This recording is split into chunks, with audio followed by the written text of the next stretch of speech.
தாய் தமிழ் உறவுகளுக்கு வணக்கம். திமுக அமைச்சர் கொலை மிரட்டல். திமுக அமைச்சர் கொலை மிரட்டல். தமிழக வெற்றிக் கழக வேட்பாளர் காவல் நிலையத்தில் தஞ்சம் என்ற தலைப்பில் இந்த காணொளியை காண்கிறோம்.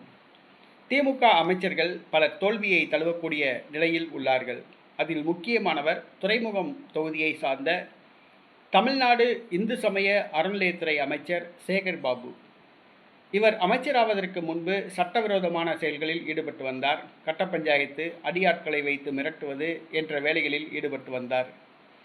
அவருடைய மகள் காதல் திருமணம் செய்து கொண்டார்.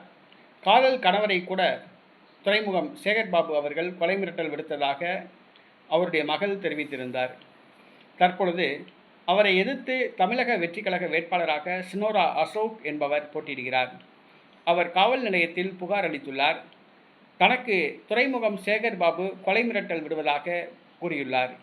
துறைமுகம் சேகர்பாபு அவருடைய அடியாட்கள் தன்னுடைய வீட்டை சுற்றி அடிக்கடி வந்து நோட்டமிடுவதாக தெரிவித்துள்ளார்.